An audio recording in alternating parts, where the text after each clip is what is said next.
Good evening students. तो एक बार फिर से आप सभी का मेरे यूट्यूब चैनल में स्वागत है। आज हम क्या करेंगे कि ये जो आपके क्लास 6 का चैप्टर नंबर 4 है, इसका हम गुड इवनिंग स्टूडेंट्स। तो एक बार फिर से आप सभी का स्वागत है मेरे यूट्यूब चैनल में। तो आज की इस वीडियो में हम जो क्लास 6 का चैप्टर नंबर 4 है, फाइबर टू फैब्रिक, इसकी रीडिंग करेंगे कंप्लीट। काफ़ी बच्चे बोल रहे हैं कि सर हमको रीडिंग का वीडियो भी चाहिए, तो बच्चों मैं आपके लिए रीडिंग रीडिंग का वीडियो भी बना देता हूँ। ठीक है, इस चैप्टर के क्वेश्चन आंसर मैंने ऑलरेडी करवा दिया है, और इसके क्वेश्चन आंसर का वीडियो किसी ने नहीं देखा हो तो मैं लिंक में, डिस्क्रिप्शन में लिंक डाल दूंगा, वहां से जाके आप देख सकते हो। तो बच्चों ये चैप्टर स्टार्ट करते हैं। उससे पहले मैं अपना पेन सेट कर लूं। ओके। तो बेटा सबसे पहले आपके चैप्टर 4 में आता है इम्पोर्टेंस ऑफ क्लॉथ्स, है ना। क्लॉथ्स का इम्पोर्टेंस क्यों है हमारी जिंदगी में। तो स्टार्ट करते हैं बेटा इसकी reading. Clothes are one of the basic need of human. Humans है जो हम, ह्यूमंस का मतलब होता है बेटा हम इंसान। ओके, हम इंसान की बेसिक नीड होती है क्लॉथ। ओके, कपड़े तो चाहिए ही चाहिए बेटा पहनने के लिए। They are cover they cover our bodies and protect us from heat, cold and dust. Okay, तो पहली बात तो ये बेटा, कवर मतलब हमारी बॉडी को कवर करते हैं, जो क्लॉथ्स है हमारी बॉडी को कवर करते हैं और हमको प्रोटेक्ट करते हैं हीट से, कोल्ड से और डस्ट से। कोल्ड का मतलब बेटा सर्दी वगैरह हो गया, और डस्ट मतलब मिट्टी वगैरह उड़ती रहती है, उससे प्रोटेक्ट करते हैं हमें clothes. They also make us look smart, और बेटा क्लॉथ पहनने से हम स्मार्ट भी दिखते हैं। चलो ठीक है। People of different cultures wear different kinds of cloth. Different different culture के लोग हैं बेटा, वो डिफरेंट डिफरेंट काइंड के क्लॉथ्स पहनते हैं। जैसे हमारे राजस्थानी कल्चर में बेटा घाघरा लुगड़ी वगैरह पहनते हैं, और अगर आप साउथन साइड में जाओगे तो बेटा वहाँ पे साड़ी वगैरह पहनते हैं। ठीक है, आजकल तो बेटा हर जगह कॉमन हो गया, बट कल्चर के हिसाब से भी क्लोथ्स आपके डिपेंड करते हैं। What we are wear also depends on the weather conditions. Okay, weather मतलब होता है बेटा हमारा मौसम। तो हम क्या पहनते हैं बेटा, किस टाइप के कपड़े पहनते हैं, ये मौसम के ऊपर भी डिपेंड करता है कि किस तरह का मौसम चल रहा है। सर्दियों में अलग टाइप के कपड़े पहनते हैं, गर्मियों में अलग टाइप के कपड़े पहनते हैं। ओके। ओके, नेक्स्ट आ जाओ। इन समर, समर मतलब बेटा गर्मियों में, गर्मियों में हम we like to wear cloth made of cotton, and in winters we wear cloth woollen, we wear woollen clothes. Okay बेटा, तो गर्मियों में तो हम बेटा कॉटन से बने हुए कपड़े पहनते हैं, और सर्दियों में हम वुलन, ऊन से बने हुए कपड़े पहनते हैं। All clothes are made from fabric. तो बेटा जितने भी ये सारे क्लॉथ्स हैं, वो फैब्रिक से बने होते हैं। फैब्रिक मतलब बेटा एक पूरा आपका बड़ा सा कपड़ा होता है।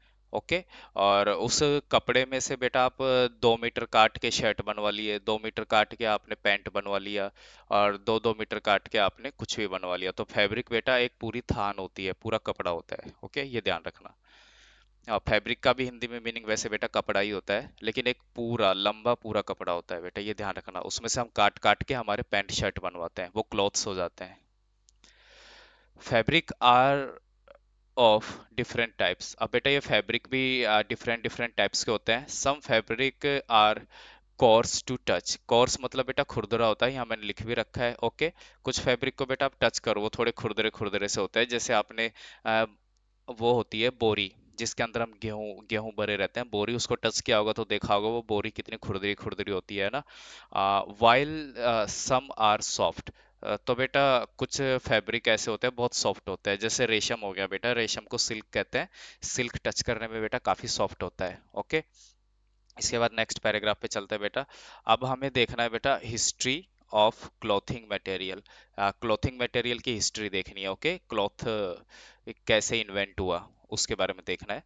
Early man did not wear clothes. शुरुआत में इंसान क्लॉथ नहीं पहनता था, कपड़े नहीं पहनता था। Okay, he cover his body with the bark of trees, large leaves and animal skin to keep warm.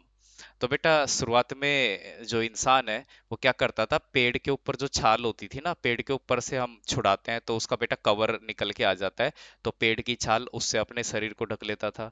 उसके अलावा लार्ज लीव, लंबी लंबी पत्तियां मिली तो उससे अपने शरीर को कवर कर लेता था। और एनिमल स्किन्स, ओके, जो भी जानवरों की स्किन होती थी उसको वो पहन लेता था अपने शरीर को गर्म रखने के लिए, टू कीप वार्म। वार्म मतलब गर्म। With the passage of time, जैसे जैसे बेटा टाइम गुजरता गया, he learn to weave twigs. Okay, twigs मतलब टहनिया होता है, वेव मतलब बुनना। फिर उसने बेटा टहनियों को आपस में बुनना शुरू किया। And grasses to make basket, mats and fabric. Okay, फिर बेटा उसने टहनियों को बुनना शुरू किया, टहनियों को बुन बुन के उसने बास्केट्स मतलब टोकरियां बनाई, चटाई बनाई और कपड़े बनाना सीखा शुरुआत में। ओके, तो बेटा जैसे आपने देखा होगा एक टोकरी आती है ना, वो बांस की डंडियों से बनी होती है।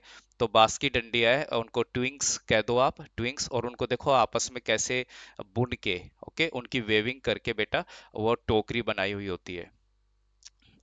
अराउंड 2500 बीसी, 2000 और 500 बीसी के अराउंड में बेटा क्या हुआ, cotton was grown near the river Ganga. Okay, Ganga नदी के पास में बेटा कॉटन इन्वेंट हुआ था, ओके, ग्रो हुआ था first time. In ancient Egypt, जो बेटा प्राचीन मिस्र है, एंशियंट इजिप्ट, उसमें cotton and flax were grow near the river Nile. तो बेटा मिस्र में नील नदी बहुत फेमस है, उसके पास में शुरुआत में कॉटन, ये कॉटन और फ्लैक्स, ओके, ये दोनों बेटा इन्वेंट हुए थे। विच were use to make cloth, तो इनका यूज बेटा कपड़े बनाने के लिए किया जाता था, आपके क्लॉथ्स बनाने के लिए किया जाता था, कॉटन और फ्लेक्स का यूज। ओके, नेक्स्ट आ जाओ। Since ancient people did not know the art of stretching, stretching मतलब बेटा सिलाई करना। ओके, तो पुराने टाइम में बेटा लोगों ने कपड़ा तो इन्वेंट कर लिया था, ओके, पूरा लंबा पूरा कपड़ा, लेकिन उन्हें बेटा स्टेचिंग नहीं आती थी। स्टेचिंग मतलब उनको बेटा सिलाई नहीं आती थी, है ना।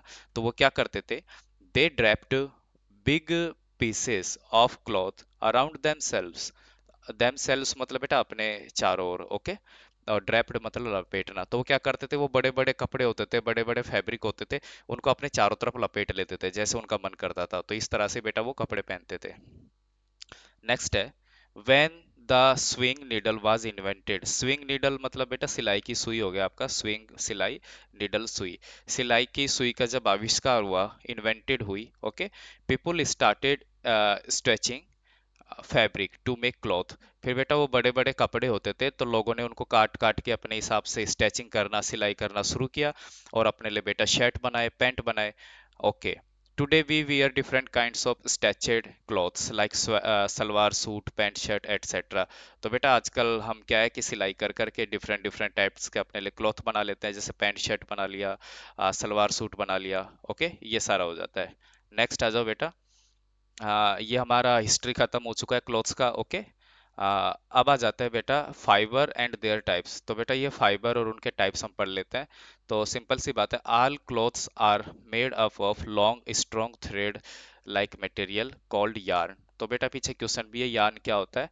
तो ये यार्न का डेफिनेशन हो गया, जितने भी क्लोथ्स है आपके, क्लोथ्स को देखो बेटा बता रखा है, क्लोथ्स को फैब्रिक फैब्रिक बोलते हैं और फैब्रिक को क्लोथ्स बोलते हैं, यहाँ से ध्यान रखना।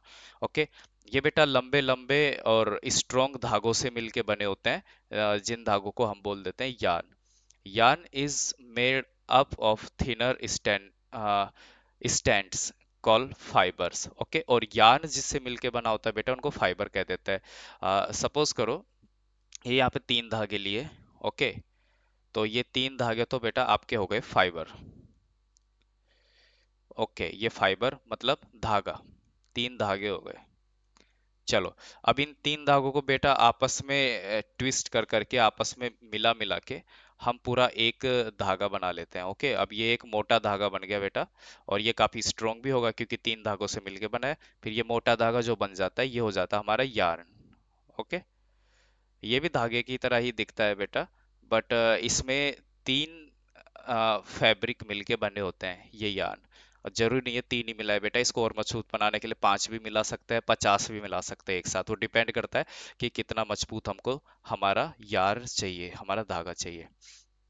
आगे देखो, fibre can be categorised as show in the chart below. तो ये नीचे चार्ट है, इसमें बता रखा है बेटा फाइबर कितने टाइप के होते हैं। फाइबर दो टाइप का होगा, नेचुरल फाइबर हो गया, सिंथेटिक फाइबर हो गया। नेचुरल फाइबर वो हो जाएगा बेटा जो नेचुरली हमको मिल जाता है, चाहे वो प्लांट से मिले, ओके, चाहे वो एनिमल से मिले। और सिंथेटिक फाइबर ये बेटा लैब में बनता है, ओके, लैब में केमिकल से बनाते हैं इसे, और इसे मैन मेड फाइबर भी कहते हैं। ये आगे सारा आ जाएगा बेटा। ओके। हाँ, और सिंथेटिक फाइबर तो बेटा लैब में बनते हैं, मैन मेड फाइबर होते हैं, बट ये नेचुरल फाइबर भी टू टाइप्स के हो गए, प्लांट फाइबर और एनिमल फाइबर। ओके, अब इन्हें थोड़ा डिटेल में पढ़ लेते हैं। देखो, नेचुरल फाइबर की बात करें सबसे पहले, the fibre the fibre obtained from natural sources are called natural fibre. तो बेटा नेचुरल सोर्सेस से जो फाइबर हमको मिलेगा वो नेचुरल फाइबर हो गया, चलो ठीक है। This fibre can further be classified into plants fibres and animal fibres. तो ये नेचुरल फाइबर था बेटा, इसे भी हम फर्दर टू कैटेगरी में डिवाइड कर सकते हैं, नेचुरल फाइबर और प्लांट फाइबर और एनिमल फाइबर। ओके। ओके। तो अब बेटा प्लांट फाइबर और एनिमल फाइबर को भी देख लेते हैं हम क्या होता है। Plant fibre are obtained from plants. Plant fibre है तो बेटा सीधी सी बात है प्लांट से ही हमको मिलेगा, are called plant fibre. Okay. और ये प्लांट फाइबर के कुछ एग्जांपल है, फ्लैक्स, हेम्प, कॉटन। कॉटन बेटा ये हमारी रुई होती है जो हम घर में यूज करते हैं, जूट, इससे बोरियां बनती है। Ramie are example of fibres obtained from plants. तो प्लांट्स से ऑब्टेन होते हैं बेटा ये सारे फाइबर जो अभी हमने आपको एग्जाम्पल में बताए। इसके बाद बेटा एनिमल फाइबर, सीधी सी बात है जो एनिमल की स्किन से मिलेंगे हमें, वो फाइबर एनिमल फाइबर हो जाता है, या फिर जो फाइबर हमको एनिमल से मिलता है वो एनिमल फाइबर हो जाता है। देखो बेटा कैसे, fibre like wool and silk, sorry, fibre like wool and silk. Wool मतलब बेटा आपका ऊन हो गया, ओके, और सिल्क मतलब ये रेशम हो गया आपका। तो जैसे वूल हो गया, सिल्क हो गया, that are obtained from animals are called animal fibre. तो जो भी फाइबर बेटा एनिमल से मिलते हैं हमें वो एनिमल फाइबर हो जाएंगे। वूल is obtained from the fleece of shape. Okay, तो बेटा ये फ्लीस ऑफ शिप को समझ लो। ओके, तो जब बेटा भेड़ होती है, आपकी शिप होती है, ये मान लो आपकी शिप है ना, अब शिप के ऊपर से इसके बेटा वूल को अलग करते हैं, इसकी ऊन को अलग करते हैं। तो बेटा जो कटिंग की मशीन आती है ना वो क्या करती है, इस वूल को है ना ओनली बाल नहीं काटती, वो बाल के साथ थोड़ी सी स्किन भी काट लेती है ना, ताकि वो बाल है ना स्किन में लगे रहते हैं, और ऐसे के ऐसे हमें स्किन के साथ शिप के बाल मिल जाते हैं। तो बेटा ये थोड़ी सी स्किन काटने से ना शिप को कोई नुकसान नहीं होता, जैसे हम हमारे हाथ का नाखून काट लेते हैं हमको दर्द नहीं होता, ऐसे ही बेटा ये क्या करता है, शिप के ऊपर से भी ये बाल काटते हैं ना तो थोड़ी सी स्किन के साथ काटते हैं ताकि वो बाल फैले नहीं, वो उस स्किन में ही लगे रहे। बाद में बेटा उनको मशीन में डाल के उनको सेपरेट कर लेते हैं हम, ठीक है। तो ये होता है बेटा फ्लीस ऑफ शिप। उसके अलावा बकरी, है ना, गोट से भी मिलता है, रैबिट से भी मिलता है, और एक याक, याक से भी बेटा आपको एनिमल फाइबर मिलेगा। ओके, याक बेटा ये बर्फीली जगहों में एक जानवर मिलता है, ये गाय जैसा ही होता है, मतलब बैल जैसा ही होता है, लेकिन इसके शरीर पे बहुत बड़े बड़े बाल होते हैं। Okay, cashmere is a fibre obtained from the cashmere goat, और ये एक फाइबर है बेटा, कश्मीरी फाइबर। ओके, ये कश्मीरी गोट से मिलता है, जो कश्मीरी बकरी होती है उससे कश्मीरी फाइबर मिलेगा, ठीक है। Silk fibre is obtained from the cocoon of silk warm. Okay, तो सिल्क वार्म बट बेटा हो गया आपका रेशम का कीड़ा। ओके, सिल्क हो गया आपका रेशम। तो आपको जो सिल्क है ना वो सिल्क वार्म के ककून से मिलता है। अब सिल्क वार्म का ककून क्या होता है बेटा, एक मिनट मैं थोड़ा सा बता देता हूँ। ओके, ऐसे देखना, सपोज करो ये आपका ये रेशम का कीड़ा है। ओके, तो ये बेटा अंडे देगा। ओके, इसने एग दे दिए, ये एग है, फिर ये एग में से बेटा थोड़े दिनों बाद ऐसे लार्वा बन जाएगा।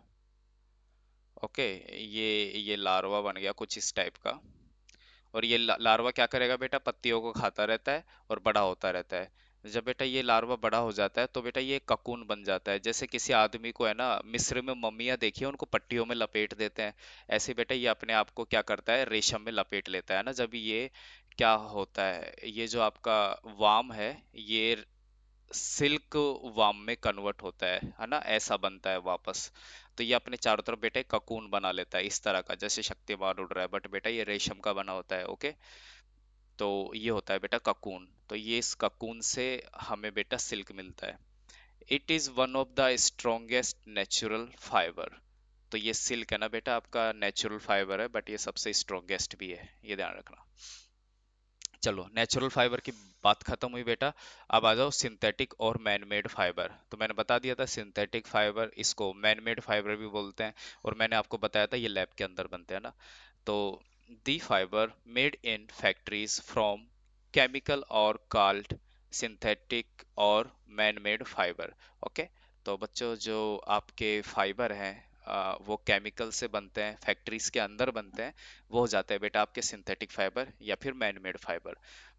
दे are also called artificial fibre. ये सिंथेटिक फाइबर को आर्टिफिशियल फाइबर भी कह देते हैं बेटा। और इनके एग्जाम्पल है nylon, polyester and acrylic. Okay. ये अक्रेलिक का प्रोनाउंसिएशन मैंने यहाँ पे लिख दिया है बेटा, यहाँ से देख लेना आप। Are some example of synthetic fibre. तो सिंथेटिक फाइबर के बेटा ये कुछ एग्जाम्पल है, 3 एग्जाम्पल है, ये आप याद रखना।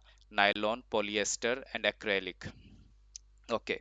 नेक्स्ट बेटा रीड करते हैं। Very often natural fibre are mix with synthetic fibre to obtain fibre with improved quality, है ना। तो बेटा कभी कभी क्या होता है, ये नेचुरल फाइबर है, सिंथेटिक फाइबर में इनमें हमको इतनी अच्छी क्वालिटी नहीं मिल पाती, और हमें चाहिए और भी अच्छी क्वालिटी का फाइबर। तो कभी कभी हम क्या करते हैं, नेचुरल फाइबर और सिंथेटिक फाइबर को आपस में मिक्स करके और एक नया फाइबर बना लेते हैं। ओके। तो बेटा ये जो हम मिक्स कर देते हैं, उसके बाद जो फाइबर मिलता है उनके कुछ एग्जाम्पल है। जैसे टेरिकोट। टेरिकोट में बेटा एक नेचुरल फाइबर होता है और एक सिंथेटिक फाइबर होता है, दोनों को मिला के टेरिकोट बनता है। तो terrycot is a mixture of terylene and cotton. ये टेरिलीन बेटा एक सिंथेटिक फाइबर है आपका, और कॉटन तो आप जानते हो, रुई, ये नेचुरल फाइबर है, प्लांट से मिलता है। तो जब कॉटन और टेरिलीन को बेटा मिक्स कर देते हैं और एक सिंगल फाइबर बनाते हैं, ओके, तो उसे बेटा टेरिकोट बोलते हैं। इसके बाद आ जाओ, terry wool is a blend of terylene and wool. तो ये जो टेरी वुल होता है, ये बेटा बनता है आपका टेरिलीन और वुल के मिक्स से। ओके। इसके बाद में नायलॉन पे आ जाओ बेटा। Nylon is a waterproof fabric. Okay, ये इंपॉर्टेंट है, ध्यान रखना। नायलॉन है वो आपका वाटरप्रूफ फैब्रिक होता है। तो आपके जो रेन कोट्स हो गए और जो आपका अम्ब्रेलास हो गया, जो भी आपके छाते वगैरह होते हैं, are often made of coated nylon. Okay. तो ये बेटा नायलॉन की कोटिंग से बनता है, जो भी आपका फाइबर होता है उसके ऊपर नायलॉन की कोटिंग कर देते हैं, जिससे कि आपका फाइबर है वो वाटरप्रूफ हो जाता है। Due to the waterproof property of this fibre, ये नायलॉन है, इसकी प्रॉपर्टी होती है कि ये वाटरप्रूफ होता है। Water slides over the rain quotes and umbrellas preventing us from getting wait in the rain. बेटा आपने जैसे नॉर्मल कपड़ा पहन रखा है तो वो कपड़ा गीला हो जाता है, ठीक है, वो कपड़ा क्या करता है, जो भी वाटर उसके ऊपर गिरेगा वाटर को सोख लेगा और उससे वो कपड़ा गीला हो जाएगा और आप भी गीले हो जाओगे। बट नायलॉन की प्रॉपर्टी के कारण, नायलॉन की जो प्रॉपर्टी होती है वाटरप्रूफ की, उसकी वजह से बेटा अगर नायलॉन का आपने रेनकोट पहन रखा है और अगर उसके ऊपर पानी गिरेगा भी तो वो स्लाइड होके नीचे गिर जाएगा ना, वो उसके अंदर नहीं जाएगा और आप गीले नहीं होगे। नेक्स्ट आ जाओ बेटा, कॉटन फाइबर। अच्छा बेटा इसे देख लेना, कॉटन फाइबर को अच्छे से, पीछे क्वेश्चन भी है। तो कॉटन, कॉटन मतलब बेटा रुई हो गया, है ना, जो रुई होती है आपकी वही हो जाता है आपका कॉटन। अच्छा, cotton is a fibre obtained from balls that grow on A cotton plant. तो कॉटन फाइबर कहाँ से मिलता है हमको, बेटा कॉटन का पेड़ होता है, कॉटन के पेड़ पे जो कॉटन बॉल्स आती है उनसे हमें कॉटन फाइबर मिल जाता है। ओके, नेक्स्ट है बेटा, cotton plant is a shrub that grows best in the black soil. Okay. तो सबसे पहले बेटा कॉटन का जो प्लांट है वो काली मिट्टी में उगेगा, ब्लैक सॉइल में, first point. And warm climate, और मौसम में बेटा वो थोड़ा वार्म होना चाहिए। ओके, ना तो ज्यादा ठंडा या ज्यादा गर्म, बस हल्का सा वार्म होना चाहिए। और कितना वार्म, कि उसका टेम्परेचर है वो 25 डिग्री सेल्सियस के आसपास होना चाहिए, ठीक है। और जो रेनफॉल है, बारिश कितनी होनी चाहिए, ऐसा नहीं है बेटा सूखा पड़ रहा, और ऐसा नहीं है कि बिल्कुल पानी ही भर जाए चारों तरफ। इसे 50 सेंटीमीटर से 80 सेंटीमीटर, 50 सेंटीमीटर टू 80 सेंटीमीटर इसे रेनफॉल चाहिए। ओके, बारिश इसे इतनी ही चाहिए होती है। आगे आ जाओ। आगे है बेटा कल्टीवेशन ऑफ कॉटन। कॉटन की अगर खेती करनी है बड़े लेवल पे तो बेटा कैसे करना पड़ता है, देखो। Cotton is grown during the month of March to November. March to November के आसपास बेटा कॉटन अच्छे से ग्रो होता है। Okay. Its seeds are sown in early spring. तो बेटा जब स्प्रिंग आने वाले होते हैं उससे पहले ही बेटा इसके सीड्स हैं वो शो हो जाते हैं, हमको सीड्स इसके मिलने लग जाते हैं। When the cotton plants grow, जब कॉटन प्लांट बड़ा होता है बेटा, it bears fruit called cotton balls. तो इसके ऊपर बेटा कुछ फ्रूट टाइप का आता है कॉटन के पेड़ पे, उसे कॉटन बॉल बोल देते हैं। ठीक है। These ball are of the size of a lemon, और ये बॉल का साइज लगभग एक लेमन नींबू के साइज जैसा होता है बेटा। वंस द बॉल्स मैच्योर, एक बार जब बेटा ये बॉल बड़े हो जाते हैं, पक जाते हैं अच्छे से, दे ब्रस्ट ओपन, तो ये इस तरह से ओपन हो जाते हैं जैसे बेटा फट गए हो। Okay. Exploding the seeds and the cotton fibre, और बेटा जैसे ही ये ओपन होते हैं, कॉटन बॉल जैसे ही ओपन होते हैं, तो इसके अंदर से आपको कॉटन फाइबर मिलेगा और कॉटन के सीड्स मिलेंगे। ओके। चलो ठीक है। Due to the heat of the sun the fabric turns fluffy. Okay. तो जब शुरुआत में बेटा ये कॉटन का बॉल है, और ये कॉटन का बॉल जब बेटा शुरुआत में फटता है, तो इसके अंदर से आपको कॉटन मिलेगा। ओके। तो ये कॉटन बेटा इतना स्पंजी स्पंजी नहीं होता, लेकिन जैसे ही इस पे सनलाइट पड़ती है, तो जैसे जैसे सनलाइट पड़ेगी बेटा इस पे, हाँ सनलाइट, जैसे इस पे सनलाइट पड़ेगी तो बेटा ये धीरे धीरे फूलने लगेगा और स्पंजी स्पंजी हो जाएगा। ओके। तो यही बोला है कि जैसे जैसे हीट ऑफ द सन, सन की हीट इस कॉटन बॉल पे पड़ती है, तो ये बेटा फल्पी हो जाता है। फल्पी मीन्स बेटा स्पंजी स्पंजी हो जाता है। Okay. When the crops has to be harvested, जब बेटा एक बार पूरा पढ़ लेते हैं इसे। When the crops has to be harvested, the cotton ball are hand picked, और जब बेटा कॉटन है, कॉटन की क्रॉप मतलब कॉटन की जो फसल है, उसको हमें हार्वेस्ट करना है, तो हार्वेस्ट करने के लिए बेटा ऐसा नहीं हम पूरा कॉटन का पेड़ ही उखाड़ लेते हैं, हम ओनली जो कॉटन की बॉल्स होते हैं उनको हैंड से पिक कर लेते हैं। ओके। एक एक कॉटन बॉल को हम हाथों से अलग कर लेते हैं। उसके बाद में बेटा कॉटन कहाँ कहाँ होता है। ओके। पहले बात कर लेता है पूरे वर्ल्ड की। तो पूरे वर्ल्ड में cotton is grow in abundance in countries like China, Brazil, Egypt, Mexico, Sudan and India. इन सारी कंट्रीज में बेटा कॉटन ग्रो होता है। और सारी कंट्रीज से हमें मतलब नहीं, लेकिन अब इंडिया में देख लो कहाँ कहाँ ग्रो होता है। इंडिया में cotton is cultivated in the state of Maharashtra, Gujarat, Andhra Pradesh and Punjab. तो इन सारी जगह में बेटा आपका कॉटन ग्रो होता है। नेक्स्ट आ जाओ। नेक्स्ट है बेटा cotton fabric from cotton fibres. Cotton fibre से अब बेटा हमको कॉटन फैब्रिक बनाना है, मतलब कॉटन का फाइबर, कॉटन का धागा तो आपने ले लिया, अब उससे कॉटन के फैब्रिक, कॉटन के कपड़े बनाने हैं हमको। ठीक है। तो इसमें बेटा कुछ स्टेप्स फ्लो होते हैं। The following steps are involve in making fabric from cotton fibre. अच्छा, कॉटन के फाइबर से अगर आपको कॉटन का फैब्रिक बनाना है, तो उसमें बेटा काफी सारे बच गया। तो इसमें बेटा काफी सारे आपके वो क्या स्टेप्स यूज होते हैं, 4 स्टेप्स मेनली। तो फर्स्ट स्टेप है बेटा आपका गिनिंग।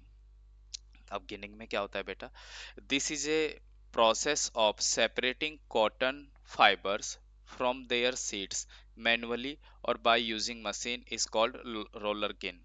ओके। तो बेटा गिनिंग में ये कह रहा है कि आपको जो कॉटन है, कॉटन से आपको कॉटन के सीड्स को अलग करना है। अब आप वो चाहे मैनुअली करो, हाथ से करो उसे, या फिर आप बड़ी बड़ी मशीनों का यूज लेके ये काम करो। और वो जो मशीन है उनको बेटा रोलर गिन बोलते हैं। ठीक है। आगे देखो। Separating fabric from cotton seeds was traditionally done by combing manually। अच्छा, कॉटन से बेटा कॉटन के सीड को अलग करने का ट्रेडिशनली मतलब जो परंपरागत हमारा पुराना तरीका है, वो ऐसा होता है बेटा, एक कॉम्ब ले लेते हैं, कॉम्ब मतलब कंगा ले लेते हैं, और कंगे से बेटा कॉटन को पकड़ के उसे कॉम्बिंग करते हैं। तो कॉम्बिंग करते हैं तो बेटा जैसे बालों में से जू निकल के आ जाती है, वैसे बेटा कॉटन में से कॉटन के सीड निकल के बाहर आ जाते हैं। ओके। फिर कॉटन अलग हो जाता है और आपके सीड्स अलग हो जाते हैं। तो ये तो हो गया बेटा ट्रेडिशनल मेथड कॉटन से सीड को अलग करने का। ओके। इसके बाद में बेटा the fabrous material left after separating the seeds is called lint. Okay. तो आपने क्या किया, कॉटन से उसके सारे सीड अलग कर दिए, सारे सीड को अलग करके एक अलग डब्बे में भर दिया। फिर आपके पास जो कॉटन कॉटन बचेगा, उस कॉटन को बेटा हम बोलते हैं लिंट। ये ध्यान रखना। ओके। तो चलो अब आपके पास लिंट आ गया, ओनली कॉटन कॉटन आ गया, उसमें से सारे सीड्स आपने निकाल के अलग कर दिए। अब टाइम है बेटा स्पिनिंग का। ओके। Second step. स्पिनिंग में क्या होता है बेटा, this is a process of converting the fibre to yarn. Okay, तो फिर बेटा आपका ये कॉटन आ गया, इस कॉटन को बेटा अब हमें यार्न में कन्वर्ट करना है, मतलब धागों में कन्वर्ट करना है। ओके, चलो ठीक है। The process involves taking cotton fiber and twisting them together into long thread called yarn। पहले भी बेटा yarn आया था। ओके, तो फिर ये कॉटन है आपका जो रुई है, इसको हम क्या करते हैं, ट्विस्ट करते हैं। ट्विस्ट करते हैं मतलब ऐसे घुमाना शुरू करते हैं, इसे ट्विस्ट करेंगे, और जैसे जैसे इसे ट्विस्ट करके हम बेटा खींचते रहेंगे तो ये एक धागे में कन्वर्ट हो जाएगा, है ना, और ऐसे बहुत सारे धागों को हम मिला देंगे तो बेटा एक यार्न मिल जाएगा। ओके, तो देखो बेटा ये कॉटन है, इसको हमने ट्विस्ट करना शुरू किया, ट्विस्ट करेंगे तो बेटा ये क्या होगा, एक धागे बना लिए हमने इससे तीन। जरूरी है तीन बनाओ, आप चाहो तो 10 भी बना सकते हो। फिर इन तीनों धागों को बेटा आपस में मिक्स करके हमने एक मोटा धागा बना लिया, इसको हम यार्न बोल देंगे। ओके, ये यार्न बना लिया हमने। चलो आगे देखो, the yarn are pressed tightly and tied into blades. तो इसे बेटा जो यार्न आपने बना लिया, इसको बहुत जोर से प्रेस किया जाता है, काफी टाइटली से प्रेस किया जाता है, और काफी टाइटली से बांधा भी जाता है ब्लेड्स के अंदर। इन ओल्डन टाइम्स, पुराने टाइम में बेटा क्या होता था, spinning was done by on a simple hand operated device called चरखा एंड तकली। तो पुराने टाइम में बेटा ये जो स्पिनिंग थी उसके लिए बेटा मशीनें होती नहीं थी, उसके लिए चरखा चलता था। ये वही चरखा है बेटा, बापू जी का चरखा, गांधी जी का चरखा जिसे हम जानते हैं, और तकली, तकली के थ्रू भी बेटा ये काम किया जाता था। ओके, नेक्स्ट पेज पे आ जाओ। नाउ डेज, अब बेटा अब क्या होता है, पुराने टाइम में तो चरखा और तकली से हम स्पिनिंग कर लेते थे। आजकल क्या होता है, now days spinning is done on a large scale on high speed machine. तो आजकल स्पिनिंग बेटा वो बहुत बड़े स्केल पे, बड़ी बड़ी फैक्ट्री में होते हैं, और बहुत हाई स्पीड मशीनों पे होते हैं, ताकि जल्दी जल्दी हमें यार्न मिले, है ना। Then they are pressed tightly and tied up into blades. Blade मतलब बेटा मोटी मोटी गांठें, जैसे आपने देखा होगा ना ऊन के गोले आते हैं। ओके, तो वो इस तरह से गांठें बना लेते हैं, और जितना भी फाइबर बनाए उसकी।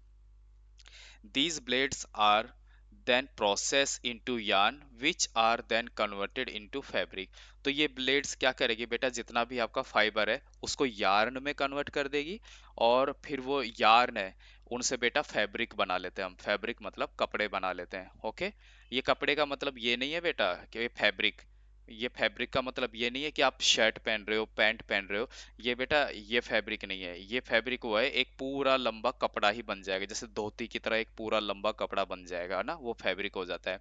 फिर उसमें से काट काट के हम जो कपड़े बनवाते हैं उनको क्लॉथ्स कहते हैं। तो फैब्रिक मतलब बेटा लंबी धोती, ऐसे समझ लेना, और उसमें से काट काट के आपने पैंट शर्ट बनवा लिया तो वो हो गया बेटा आपका क्लॉथ्स। ओके, ऐसे ध्यान रखना।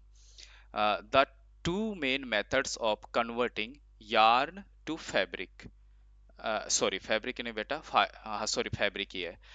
The two method of converting yarn to fabric are weaving and knitting। Okay, तो यार्न से फैब्रिक बनाने के, यार्न से कपड़े बनाने के बेटा टू मेथड है, वेविंग और knitting। वेविंग मतलब तो बेटा बुनाई होगी, है ना। देखो, the process of arranging two yarn together to make fabric is called weaving. Okay, तो बेटा दो यार्न है, उनको आप अरेंज करो, अरेंज करके बेटा एक फैब्रिक आप बना सकते हो। जैसे आप देखना बेटा, एक बोरी लो, है ना, गेहूं की बोरी आती है। अब उस बोरी को आप बहुत पास से और गौर से देखोगे ना, तो उस बोरी में देखना बेटा इस तरह से आपको लगेगा, हाँ सीधे, बहुत सारे सीधे सीधे धागे जा रहे हैं, और बहुत सारे टेढ़े धागे जा रहे हैं। ओके, ऐसे बहुत सारे आपको ये स्ट्रक्चर आपको दिख जाएगा।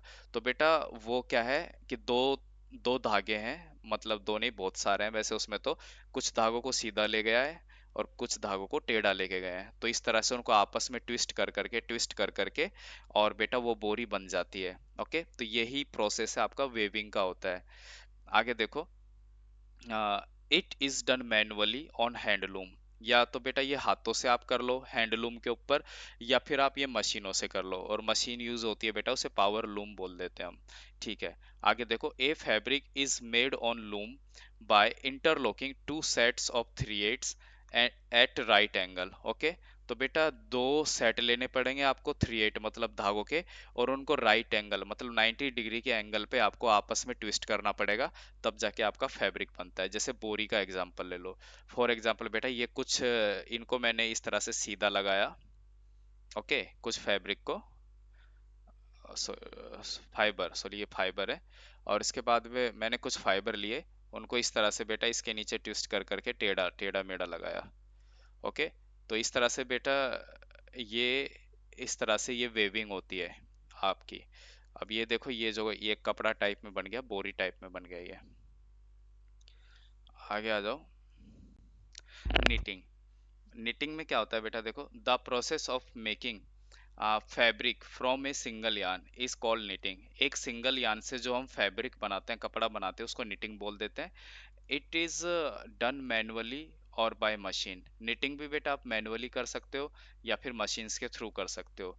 अब जैसे स्वेटर्स एंड शॉक्स, जो आपके स्वेटर हो गए, जो आपकी जुराब हो गई, मोजे हो गए, are made by the process of knitting. ये सभी बेटा निटिंग के प्रोसेस से ही बनते हैं, ओके। नेक्स्ट आ जाओ। The fabric obtained after knitting और weaving are used to make a variety of clothes, okay. तो बेटा निटिंग के बाद और वेविंग के बाद जो आपको कपड़ा मिलता है, ओके, जो फैब्रिक मिलता है पूरा लंबा वाला फैब्रिक, उससे आप बेटा क्लॉथ्स बना सकते हो। उससे चाहो तो आप काट काट के शर्ट बनाओ, और उससे चाहो तो आप काट काट के अपना पैंट बनाओ, जो भी बनाना है बना लेना। कॉटन के यूज देख लो बेटा। Cotton is use to make shirt, bedsheet, saris and bags, है ना, ये हो गया कॉटन के यूज। अब देखो, since it is pros, it has a good absorbing capacity. It is used to make clothes for summer so that may absorb our sweat, sweat मतलब पसीना हो गया, and keep us cool, okay। तो बेटा ये कहना चाहता है कि कॉटन है, उसमें एक प्रॉपर्टी होती है एब्जॉर्बिंग की। अगर कहीं पे पानी फैल जाता है, वहां पे थोड़ी सी रुई रखना बेटा, तो वो रुई, वो कॉटन क्या करेगा, वो सारे पानी को एब्जॉर्ब कर लेगा, है ना। अब मान लो हमने उसी कॉटन से कपड़ा बना लिया, ओके। तो बच्चों क्या होता है, मान लो आपने कॉटन से बनी हुई शर्ट पहन रखी है, और उसके ऊपर किसी ने पानी फेंका, तो वो पूरी शर्ट गीली हो जाएगी। और जब हवा चलेगी तो बेटा आपको ठंडा ठंडा फील होगा। आपने हवा चल रही है और गीली शर्ट पहन रखी है, तो ठंडा ठंडा तो फील होगा ना, ओके। अब मान लो आपने कॉटन की शर्ट पहन रखी है फिर से, ओके, और आप मेहनत कर रहे हो, आपको पसीना आ रहा है, तो जैसे ही बेटा आपको पसीना आया, तो आपकी कॉटन की शर्ट है ना, उस पसीने को, उस स्वेट को एब्जॉर्ब कर लेगी, और उस स्वेट को एब्जॉर्ब करके आपकी जो कॉटन की शर्ट है वो गीली हो जाएगी। तो वापस बेटा आपकी कॉटन की शर्ट गीली होगी, और जैसे हवा चलेगी तो आपको ठंडा ठंडा फील होगा। इसलिए कहते हैं बेटा कि गर्मियों के टाइम में है ना, कॉटन के कपड़े पहनने चाहिए, उससे हमें ठंडा ठंडा फील होता है। नेक्स्ट है बेटा, cotton is mixed with the other fibre to make rayon and poly cotton, okay. Cotton को बेटा डिफरेंट डिफरेंट फाइबर के साथ मिक्स करके एक तो रेयॉन बना लेते हैं हम, और एक पॉली कॉटन बना लेते हैं। नेक्स्ट आ जाओ बेटा। नेक्स्ट क्या है, आप कॉटन फाइबर हो गया बेटा। कॉटन फाइबर के बाद जूट फाइबर, इसकी बात कर लेते हैं हम। तो जूट जो फाइबर होता है, is one of the cheapest natural fibre. ये बेटा सबसे सस्ता नेचुरल फाइबर है आपका jute fibre. It is obtained from the steam of jute plant, okay. तो ये बेटा ये जूट प्लांट है, ऐसा मान लो आपका ये जूट का प्लांट है। तो जूट प्लांट का जो स्टीम होता है, यहाँ से लेके यहाँ तक का हिस्सा, जिसे हम हिंदी में तना भी बोल देते हैं, ओके। तो इस स्टीम से बेटा, इस स्टीम से आपका जूट फाइबर निकलता है, ओके। अब देखो जूट का जो प्लांट है बेटा, it grows best in warm and humid climate, okay. तो पहली बात तो बेटा, इसे ग्रो होने के लिए जो कंडीशन है वो ये है कि वार्म होना चाहिए, हल्का फुल्का गर्म होना चाहिए, और ह्यूमिड क्लाइमेट होना चाहिए, मतलब उमस से भरा मौसम होना चाहिए, and requires a temperature range of 18 degree to 33 degree Celsius. और बेटा टेम्परेचर 18 डिग्री से कम नहीं होना चाहिए, और 33 डिग्री से ज़्यादा नहीं होना चाहिए। 18 से 33, 18 से 33 डिग्री सेल्सियस के बीच में ही टेम्परेचर होना चाहिए, अगर आपको जूट फाइबर की कल्टीवेशन करनी है, खेती करनी है। अब आ जाओ बेटा cultivation of jute. Jute is best grown during the rainy season. बारिश के मौसम के आसपास बेटा जूट की खेती बहुत अच्छी होती है, क्योंकि जूट को ह्यूमिड ह्यूमिड क्लाइमेट चाहिए होता है, और बारिश के मौसम में चारों तरफ उमस ही उमस हो जाती है, बहुत ज़्यादा ह्यूमिडिटी हो जाती है बच्चों ना। Loamy soil is best suited for the cultivation of jute. Jute के कल्टीवेशन के लिए बेटा लोमी सॉइल चाहिए आपको।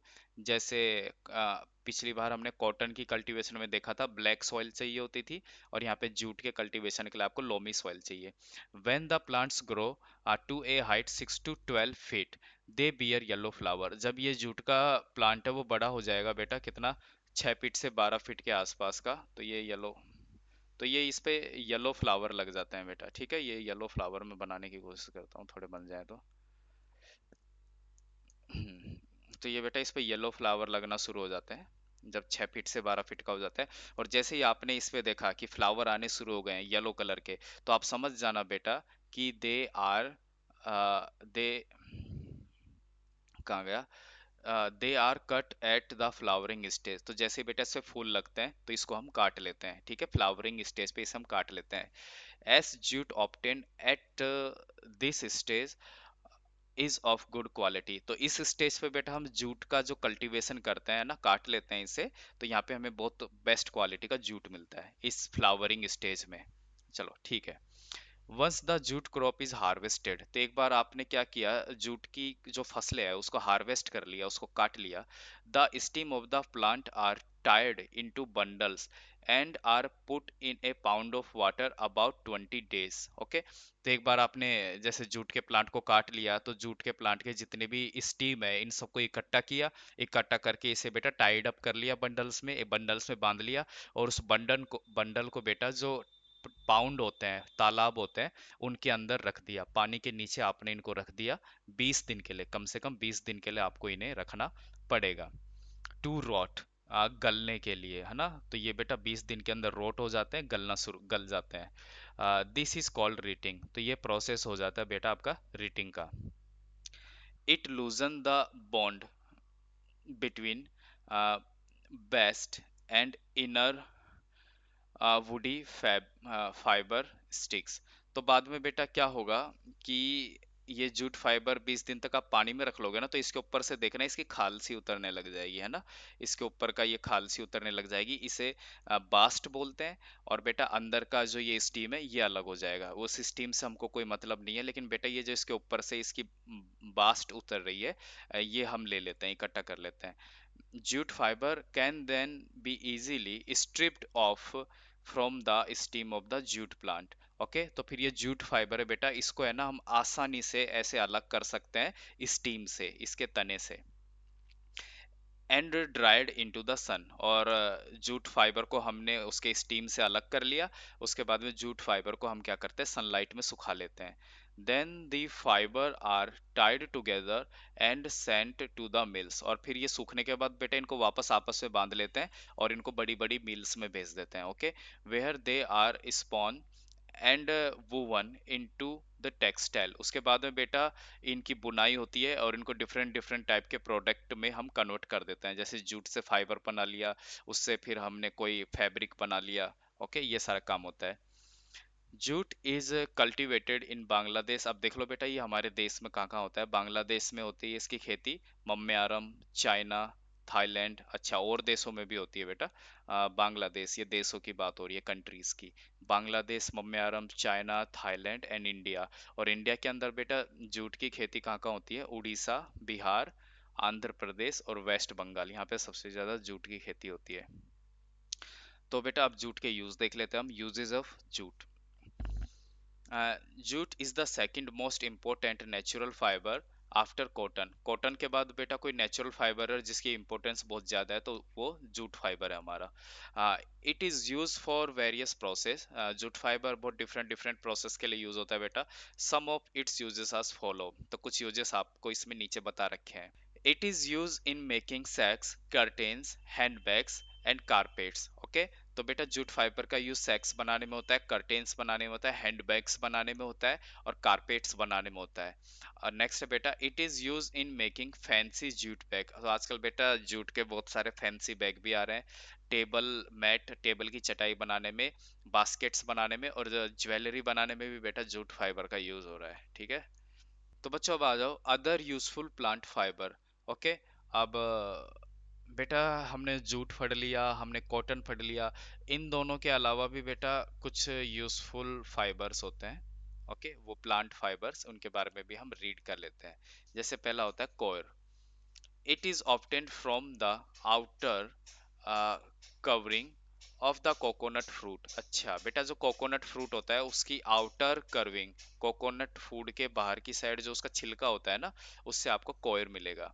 Okay, it's husk is separated from the nut and beaten in beaten to get fiber।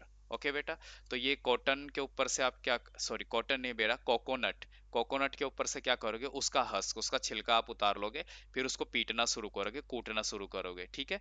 पीटने के बाद बेटा वो रेशो में कन्वर्ट हो जाएगा, फाइबर में कन्वर्ट हो जाएगा। The fibre is spun and डायर्ड एंड देन वूवन। तो ये जो फाइबर है बेटा, इसे पहले स्पॉन करेंगे, फिर इसे सुखाएंगे, डाइड करेंगे। डाइड मतलब बेटा सुखाना नहीं, कलर करेंगे उसे, फिर कलर करेंगे, और उसके बाद वूवन, उसे बुन लेंगे हम अपने हिसाब से जैसा हमें बनाना है। Okay, it is use to make ropes. तो बेटा जो कोकोनट होता है उसके फाइबर से बेटा रॉप्स बनती है, रस्सियां बनती है।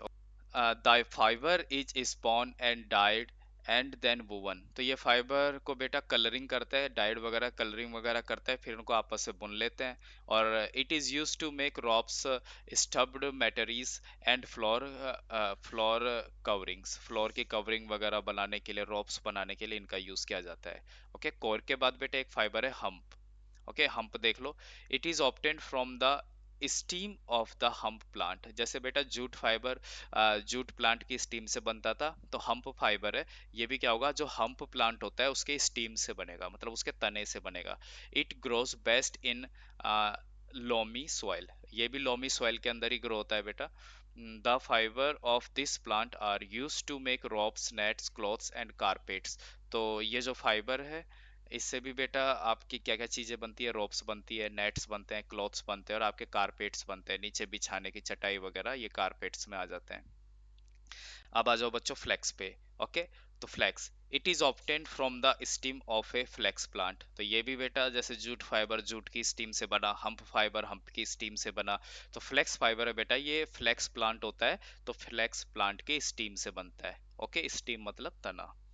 The fibre is woven to make a fabric called linen. Okay, अब जूट फाइबर होता है बेटा, उसको वुवन करके, उसको वुवन मतलब उसको बुन के हम क्या एक फैब्रिक, एक कपड़ा बना लेते हैं, और उसे बोलते हैं बेटा लिनिन। ओके, ये ध्यान रखना, लिनिन बेटा फ्लेक्स प्लांट के फाइबर से बनता है। Flax fibre are also use to make ropes and high quality paper. तो बेटा फ्लेक्स फाइबर से रस्सियां बनती है, उसके साथ आपका हाई क्वालिटी का जो पेपर होता है वो भी बेटा फ्लेक्स प्लांट से ही बनता है, ये ध्यान रखना। ओके, तो और स्लाइड नहीं है बेटा, इसका मतलब आपका चैप्टर खत्म हो चुका है। तो thank you students for watching this video. Please like share and subscribe. Thank you.